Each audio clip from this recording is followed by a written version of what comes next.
king of the workers of the world. Hi, folks.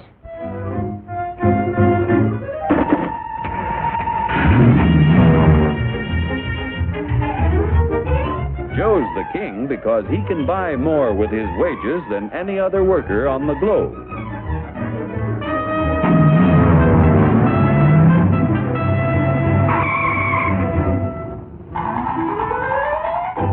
Now, what makes it possible for Joe to earn such a good living?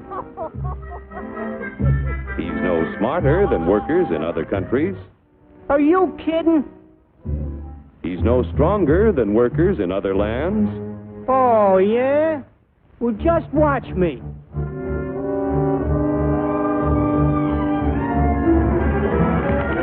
Ow! Just because Joe's an American doesn't mean... Yeah? Well, being an American is the best thing in the... Oh! My back! Sure, being an American is great, but how could you be superior to any foreigner when you or your folks might be any one of a dozen different races or religions? So, if you're no Superman, it must be the American way of doing things that makes you the luckiest guy in the world. I don't think I'm so lucky. You don't? Well, let me show you. Hey, what's that gadget? Television? No, it's a time machine. Just pull that lever. We'll see how people worked 100 years ago. Hey, this I like. Oh, that's too far back. Try again. We want to stop at 1850. Who's the character? That's your grandfather, Joe. Oh. He had to work 69 hours a week to earn a living because he had only inexpensive hand tools and his own strength to help him make things. Your grandfather was a powerful man, yet his strength equaled only 1/10 of a horsepower. You have hundreds of horsepower in this costly giant of a machine to multiply your strength and efficiency 1,000 times. This makes it possible for you to earn more than any worker in history.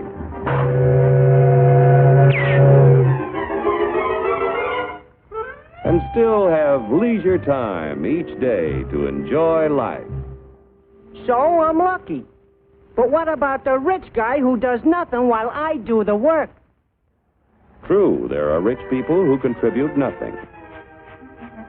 And there are poor people who contribute the same. But most of the invested capital that buys the tools you use comes from your fellow Americans. 40 million of us have money in the banks. 70 million of us own insurance policies.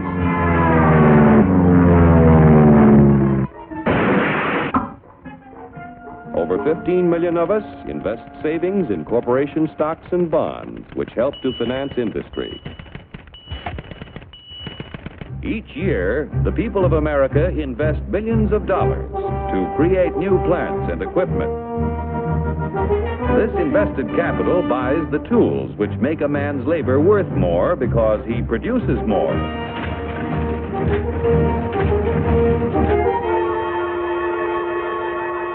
In China, for example, where there is practically no capital available for investment in plants or tools, a man's labor is not worth very much. A coolie takes 10 days to move 10 gallons of kerosene 100 miles at a freight cost of 10 cents a gallon. An American railroad worker takes only 2 hours to move 100,000 gallons of kerosene 100 miles at a freight cost of 1 cent a gallon. The coolie makes 10 cents a day. An average American railroad worker makes $10 a day, or 100 times more than the coolie. The average railroad worker has the benefit of a $20,000 investment in equipment. The Chinese coolie's equipment is worth only 10 cents. With constant improvement in expensive tools and the skill to use them, the value of any man's labor can be multiplied many times. Naturally, the people in this country who invest their savings with industry expect dividends. No dividends, no investments.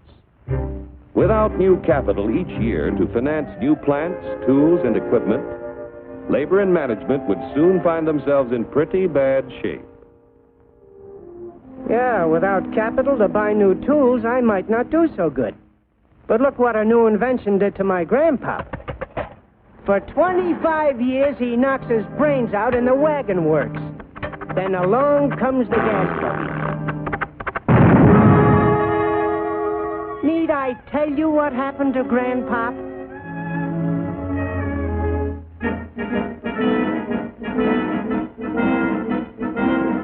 The history of our country proves that new inventions create thousands of jobs for everyone they displace. So it wasn't long before your grandfather had a better job, had more pay for less work. Our industrial progress is largely the result of the competitive struggle between companies to capture the market to increase profits. Huge sums are spent each year to make a better product to sell for less.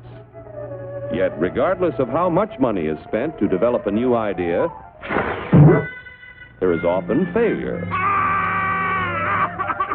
When research proves successful, everyone shares in the accomplishment. The business which fails to give the consumer as much value as a competitor gives often goes bankrupt. However, on a national scale, competition gives the greatest good to the greatest number by continually producing more and better goods at lower prices.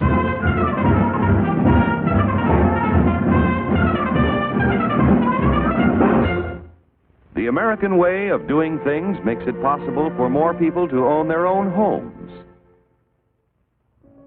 We're only 7% of the world's population, but we have 50% of the radios.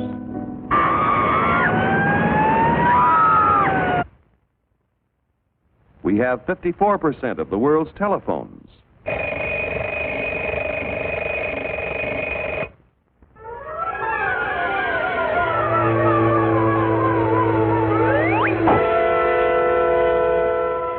Americans own practically all the refrigerators in existence to give them plenty of ice quickly and easily. Bathtubs, we've got 92% of them.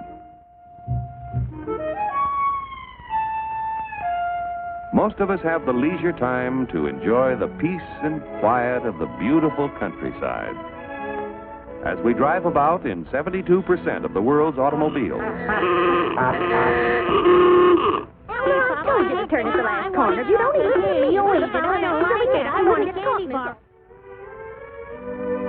Under the protection of our freedoms, American labor, management, and capital, the greatest production team in the history of mankind, have made the United States the industrial master of the world. Capital must continue to provide industry with the funds to create new tools and plants. Labor and management must continue to increase the production of better goods at lower prices so that more people will be able to buy the things that make life easier and happier for all of us. Then Joe will continue to be the king of the workers of the world. You said it, brother.